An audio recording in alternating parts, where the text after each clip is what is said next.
Getting coffee, cup of coffee here. Yum, yum, yum. So good. Okay, let's get us started. So it's kind of funny. So I was looking at a post, I guess, that I put on like 7 years ago or something, talking about expectations. And I think that something really good to talk about is expectations because when we attach ourselves to an expectation, we cause suffering in our life because we have an attachment to how things are supposed to look, right? And people understand this, but in the understanding of it is the practice of non-attachment, which is not an easy thing for individuals sometimes. Okay, good morning. The non-attachment of not having the expectation of what is to come next, but trusting God's plan, which is surrender. And of course, it's just allowing yourself to be vulnerable and open and all that other stuff. So expectations are really sometimes not so easy to maneuver or get through.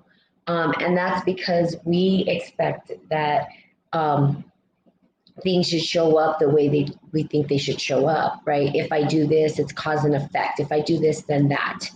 And in natural law, we can say that there is the principle of cause and effect. So if I put a rock in the pond, I know then that it's going to have a ripple effect, right? That there's going to be some sort of shift or change. So in the cause and the effect. Now, with human expectation, it's a little bit different. Sometimes we think if we insert this, we're going to get that out of it. And that's not the case because humans are a little bit more complex, right? It's not really just a causation and then the effect of that causation right away. It doesn't happen right away. So if we put our time and energy into, let's say, a relationship or an individual or a person, that maybe the expectation is that you're going to get something back from that.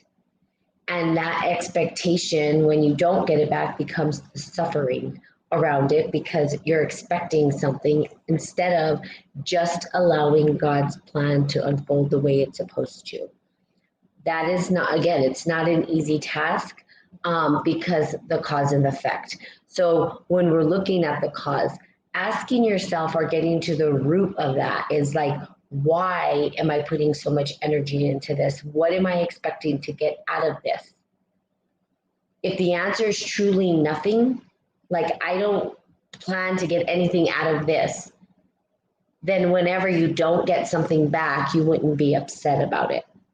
You would say, I wasn't expecting anything back. It wasn't an expectation. I just gave freely and whatever blessing came, but there was no expectation of anything coming back. Because we don't know what's going to come back when we don't live with the expectation of how it should look when it comes back to us. In other words, the ebb and flow of life in God itself and the giving and the receiving. So when we give, okay, let's say we give energy to somebody, and what comes back as energetic force may not be the way that we think it should look. It can come out entirely different. And so, again, it's what energy are you putting forth and then allowing whatever to come back. If it's in the intention of good, not to harm. Now, if it's in the intention of a martyr, because then this gets a little tricky for some people. Well, I give and give and give and give and this and that. Well, then you were expecting something back. I've talked about this before. If you're upset that you're not receiving back the way you think you should and that you're just exhausting all your resources and sucking your resources dry, and now you don't have anything and you're expecting an individual to give it back to you, that is the expectation. So it becomes the ebb and flow of giving but not expecting anything in return, or not even just allowing whatever comes back in return to be that. If it's done in the name of God, if it's done in love, then it'll come back that way. But the way it looks is not going to be the way you think. It never is. We don't know. It's like you don't know what you don't know. So if you're giving people energy, and I hear this a lot, and you're a giver and you give, and you're expecting to receive from that person, and then you're upset because you're not getting what you want back, you had an expectation of receiving something. And those expectations become sort of like a burden or a weight on us, because in our minds, we think people might know. They might know what I want. Here's the kicker, and here's where we start to become masters of our universe.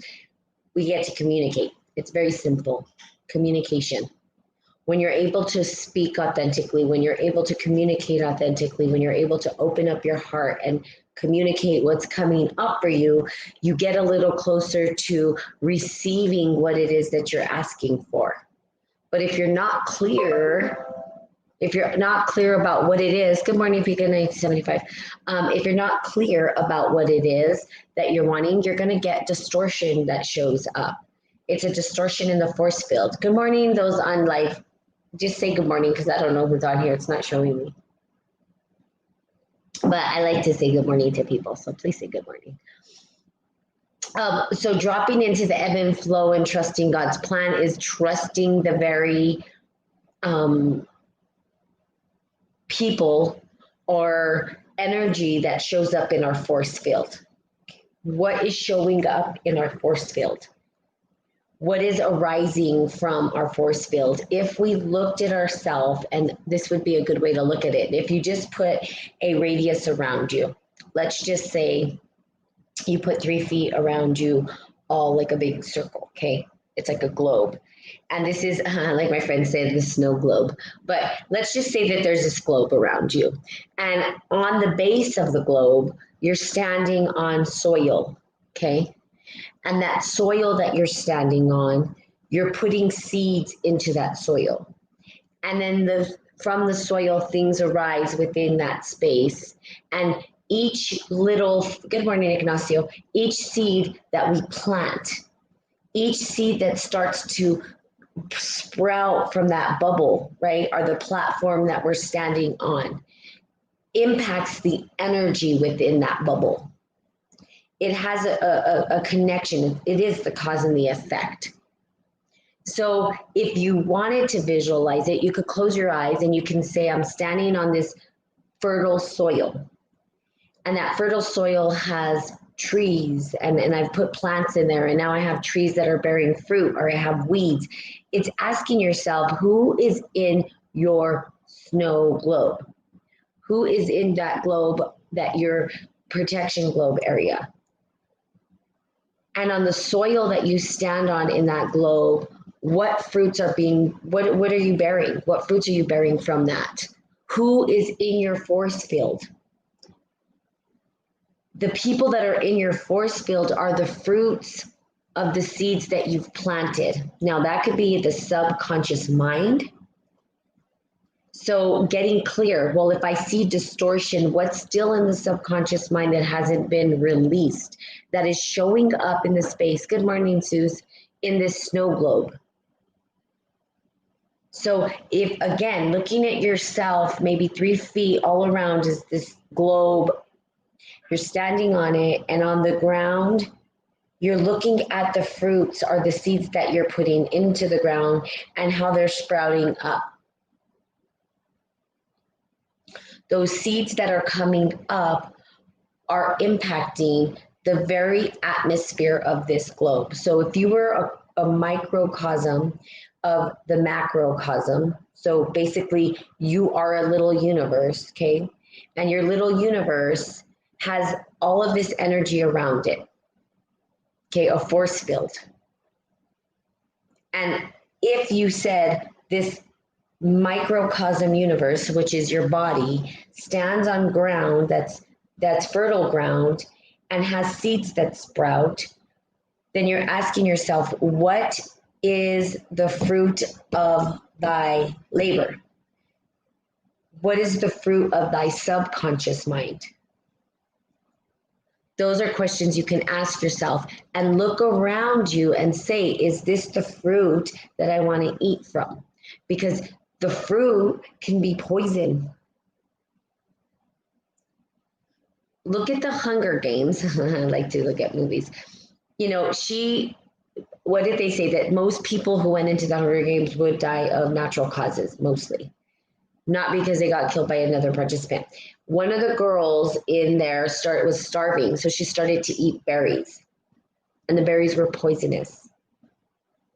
So she was good at hiding, but she didn't realize that she was eating poison. We sometimes in our force field, in this microcosm of a universe, which is our body, and then the force that is around us, sometimes we magnetize energies that are a little bit darker or can suck the energy life force from us. They maybe feed on that. And so we have to ask ourselves, do we need to weed out those things? Who is in our energy field? Now, asking yourself, is that energy field helping me grow as a universe and thrive in harmony? Or is it taking away and I'm slowly imploding into darkness or the nothing? Now, either way is fine, not right, wrong, good, or bad, but an opportunity to look at the very people that are in your space. Think of them as plants that are growing in your universe. Some plants we got to get rid of. Some plants we've got to just say, okay, I'm going to uproot you and I'm going to place you over there. And it's not that, I don't love you, but I get to grow. That doesn't mean that I don't love you. It just means that I get to grow. And some part of what you're inserting is causing me to die. It's causing me to dwindle. And I need to grow. And sometimes we just have to weed things out. Now, when I say weed things out, I'm not talking about the way that we interact and the way that we respond to situations, because with us, with the individual universe that we are, we have a connection to the emotions that arise within us. And that emotion of frustration and anger could be very good for us. It's a powerful force we can use. So I'm not saying get rid of emotion. I'm saying look at the individuals that are in your energy field, right? So if it was a universe meeting a universe, just think of it this way. Two universes come together. If in balance and perfect harmony, they will synergize from each other. There'll be a give and take. There'll be an ebb and flow between the energies. It'll be like the figure 8, right? They're giving and receiving. They're radiating this bigger force field that even gets bigger, right? And it magnetizes more of God's love and more of this beauty and warmth. But if another universe meets another universe, which we're little micro universes, that we come together and one starts to suck the life force and not give back. And then you just keep giving and you're accelerating the actual giving and you're accelerating the light within you to dim more and more and faster. Before you know it, you're depleted because it's sucking the life force out of you. So looking at that and saying, okay, what relationships, what individuals, what people are around me that are doing this? Not doing this, but that, I'll say doing this, it's fine. For a lack of better words, because they're not doing it to you, but that's who they be, right? They be that. Is it wrong of them? No. Is it right of them? No. It's just them, right? It's who they're just walking around as this micro universe, just trying to figure things out, maybe not even realizing that they're sucking the energy of other universes or people. So it's like the dark matter, and you can end up in a vortex because of this. The vortex is like, how do we get out of the vortex? So we can get sucked up into a vortex of this and then try to pull ourselves or magnetize ourselves to something else that's going to synergize. A lot of this is the internal world. Remember, always within, so without, as above, so below. When we go internally and ask ourselves these deeper questions of why do I allow this energy force to be sucked from me? What is it within me? Am I worthy? Am I enough? Do I matter? Those are very powerful questions to answer for yourself. If you truly know you're worthy, and I mean the embodiment of worthiness, not in the mind, but in the heart, in the way you treat your body, in the way that you maneuver the vessel that was given to you. I am worthy. And you understand this. There will be boundaries and no tolerance for that to be in your space. You get to a point, okay, if you're in the practice of this, where people can't exist in your space because the energy vibrational frequency pattern is different. We rise in frequency as we rise in love. Our bodies vibrate at a higher frequency. We magnetize individuals that are at a higher frequency. Now we can say it's parallel, but it is actually frequency gets higher. Okay. And it's not a better or worse or whatever, but ask yourself, what energy frequency are you in? If you're in, I think there's like a spectrum, and you guys can look it up, but if you saw like guilt, shame, a friend showed me, and it's a lower vibrational frequency, right? It's, I don't know what the megahertz is, but it's low, it's lower. And sometimes we get stuck in there. So how do we come and raise that frequency within us? Raise it through the root chakra all the way up the spine with the Kundalini energy flowing through us to radiate a force field that magnetizes other universes that have the same frequency pattern. Then it becomes the ebb and flow rather than sucking up energy. And, you know, that term's come out like energy vampires and, you know, people sucking. Some people don't know that they're doing it. They just don't even know. They're not even certain about it. They just going on, not realizing that their internal universe is starting to either dim. Their light is dimming for some reason. And they're trying to find the light in somebody else so that they can maybe spark theirs or illuminate theirs a little bit more.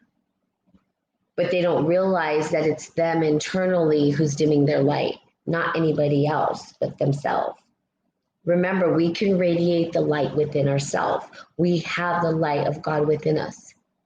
God is there to ignite the fire and the light within us, always, even in the most dark of places.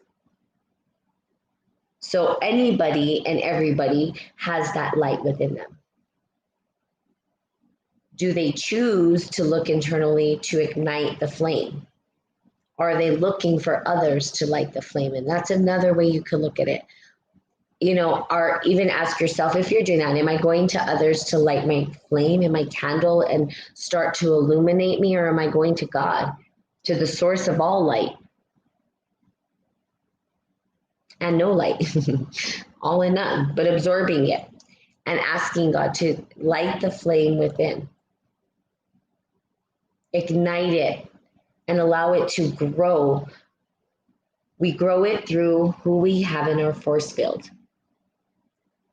What water, what are we putting in our bodies? And if we saw our bodies as a plant, we would ask ourselves, what are we nurturing our body with? What are we putting into our body? Is what we're putting into our body supporting us or stopping us from reaching our full potential? That's you coming up as a plant. When you radiate the energy, okay, for what you're doing, and then you magnetize new energies to show up in your force field, you can tell where you are in your practice, in your ascension, in your awakening by the individuals that are in your life. Because they're us and they are part of our subconscious mind, and they're really a feedback loop to you. They feed back information to you. If someone's sucking your energy, they're feeding back to you that you're giving too much. That's feedback. Like, I'm overgiving. I'm not filling my cup first and then perhaps sharing what's overflowing within me.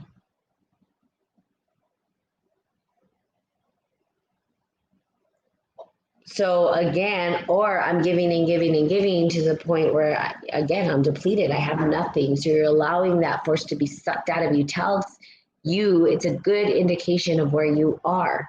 If you're magnetizing people that are continually doing that to you, sucking everything out of you, ask yourself, where am I? What am I allowing in my force field? Why am I allowing this to happen? Do I love myself? Remember, within.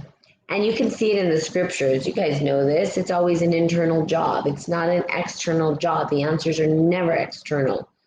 That's why in coaching, it's not, the coaching isn't, oh, do this and that.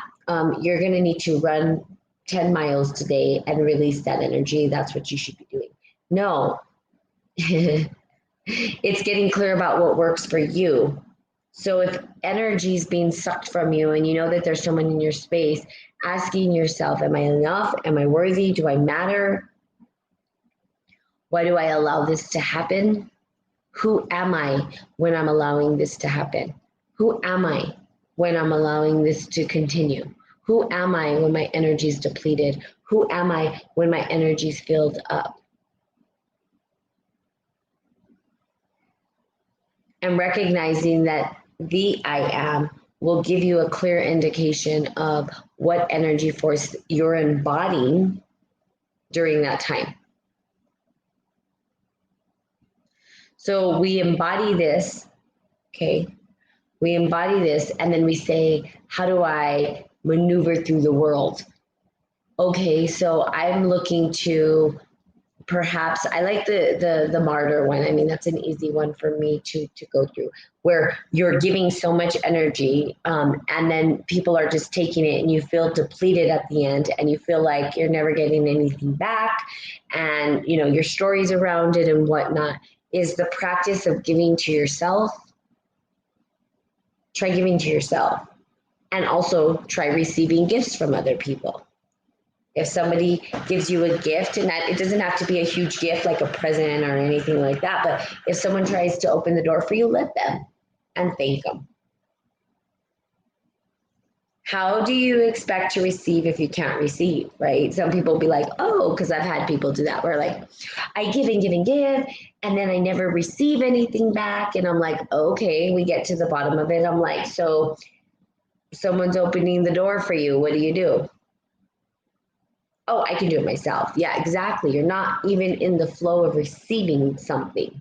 You don't even maybe know what it's like to receive. Good morning, Nisha. Practice it. It might be uncomfortable. Or if someone says, oh, here, and you're like, no, no, no, no, no, that's okay.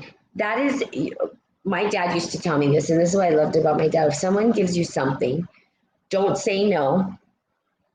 This is what he told me. Don't say no. Receive that gift from that individual and thank them because it's a blessing. It's a blessing from God. And just say thank you. If someone gives you a compliment, don't tell them, oh no, like you're beautiful. Oh no, no, you're beautiful. No. You said just say thank you and receive the compliment. Uncomfortable sometimes. Mm-hmm. Be in the practice of receiving if you're always the one giving. Receiving the small things and being grateful for the tiny things you receive, like someone opening the door for you or someone saying, I got it. I'll get those groceries. Instead of saying, no, no, no, no, I got it. Okay, thank you. I appreciate that. If you can't accept the small things and you can't accept the support and receive the tiny things, how are you going to receive the big things?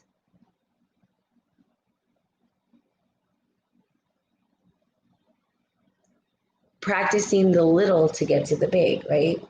Practicing the microcosm to get to the macrocosm. It's baby steps. It's little things like that where we open ourselves up. So looking at your snow globe and looking at your fertile ground and looking at the individuals that are in the force field of where you are, you can do a mandala. I've done a mandala in here before, exercise. Is looking around you. Who's around you? What individuals are in your space? Think of them as plants And what fruit are they bearing? Are they bearing fruit that you can eat from, and you're bearing fruit that they can eat from, and you guys are sharing and intermingling?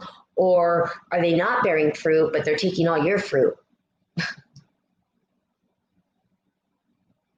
Or are you taking all their fruit and you ain't giving them none, you have none to give them? So what is it, right? Asking yourself, where am I and where's the flow? Is there weeds in there that are not, like they're just taking, or a parasite even that's taking and has a host but is not giving back?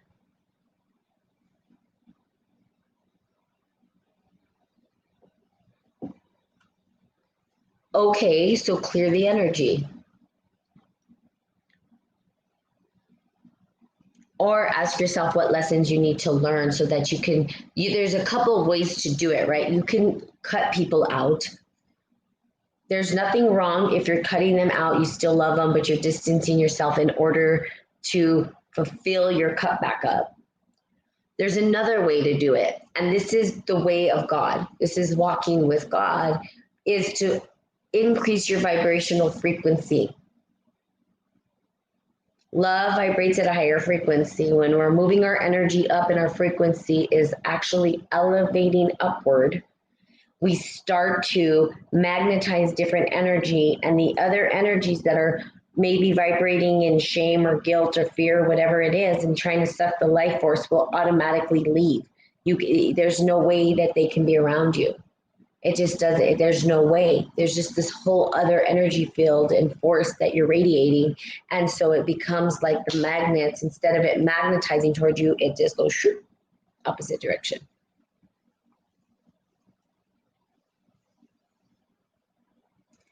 And it spits out, and then new energy arises. And then you look around you and you're like, what's the new energy? And this is a practice of letting go. So you have to let go sometimes of individuals that are not supporting you in your vision and your purpose.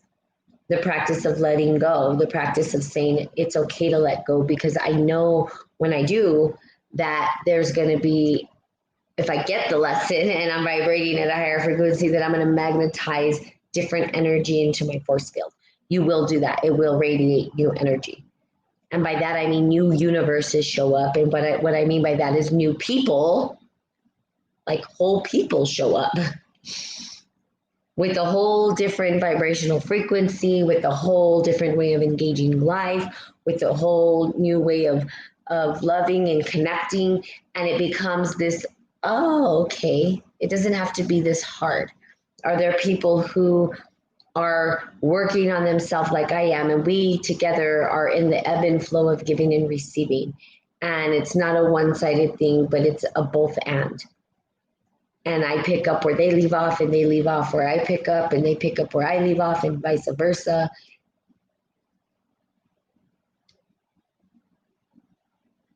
I send this. I need to figure out how to increase my love energy again. Oh, of course, Nisha. A lot of it would be just be asking. So again, looking at your energy field and those around you, and the mandala one. I like the mandala one that I do, where I close my eyes and I visualize who's in front of me. I visualize who's on the side of me, who's on the left, who's on the back side, and I do this 2 people out. You do 2 to 3 people out. And then when you start to look at those people and you have them on the page, you can ask yourself, are they giving energy or taking energy? Are they supporting me or not supporting me? And asking yourself what type of relationship you have with the individuals in your space. Now, the ones that are maybe feel like they're not serving you, they might be serving you, but doesn't mean you have to stay connected to them. It's learning the lesson through that. So sometimes people in our energy field are there to teach us a lesson so that we can increase our energy field, our love energy. And they might show up to teach us a lesson of being a martyr. Like that's a big one, I think, for a lot of especially empathic people, right? People that are like super empathic, people that are like lovers, and they give and give and give, and at the end of the day they feel like they're depleted for themselves. So if that's you, it may or may not be, is that you say, okay, I feel like this is person is taking, what is the lesson, and digging deeper into the lesson and saying, why do I accept this? What does it mean? Do I, and again, the questions, are you worthy? Are you enough? Are you abundant? Are you powerful? Are you courageous? And then understanding I am, because the I am is where we declare, it's where we start to create and co-create with God. I am love. I am patience. I am kind. I am okay with receiving. Remember, small steps. Then when we learn that dynamic with the relationships that we have in our force field, again, the fruits that they bear and the fruits we bear, and if we're sharing or not sharing or what's coming up, that we can then start to forgive them and ourselves for it. And then be grateful. Forgiveness, gratitude, love, my secret sauce. I always talk about it. Those three things right there, if you just lived by those, you'd be doing really good. Your life would look really good. So forgiving it, and then having gratitude for what you do have, and then automatically when you open up that heart chakra and you allow yourself to feel that energy, and you allow yourself not to make yourself wrong for it or make them wrong for it, because they may not even know, that you're able to release that energy from your force field. And when you start to rise in love, and that they will automatically exit your life. You won't even have to do it by force. They won't be able to be around you.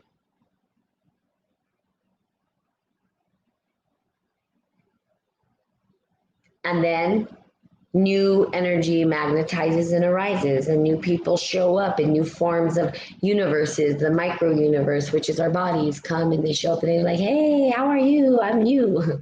I just felt your energy. So now it's time for us to, like, I don't know. And then you find those energy fields, and it's a complete, balanced, synergized, beautiful relationship. And those are the quality people that you want around you. Not that the other people aren't quality.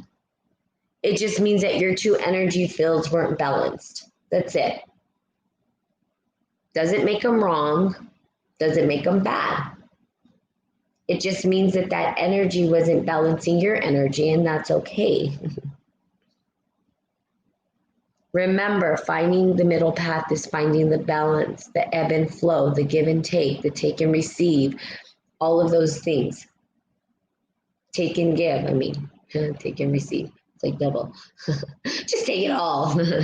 But give and take and give over and over and over and over and over and over. And then we make the figure 8, and it becomes the cosmic dance. And then you're entangled in the connection of another individual, and you two synergize, and so much magic and miracles start to happen, and God's there with you. And then before you know it, it's like this whole thing is created with that you never thought was possible, but you were ready to let go of the energy that wasn't serving that cosmic dance of the balance of the give and take, and the take and give, and over and over and over again, so that you can create your divine birthright, right? Always back to divine birthright, over and over and over again.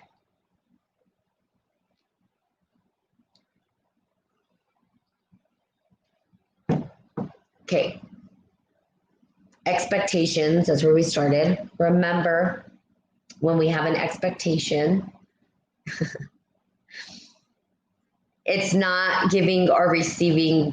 It's not pure. It's not allowing God's plan to flow, if that's what it is.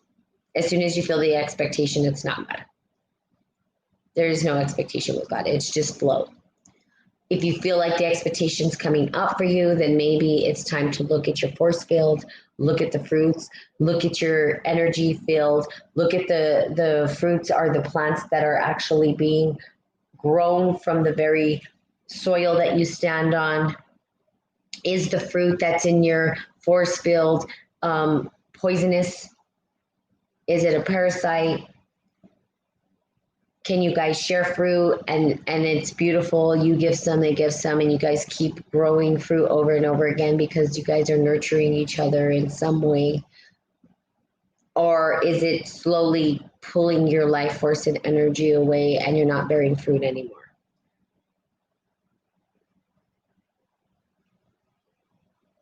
Asking yourself, am I worthy? Getting back to growing your tree and fruits, which you are a tree with fruits, and at least that's what I'm telling you, you are. And asking yourself how you reignite that. Remember, internal connection to God always. We don't find our flame from external.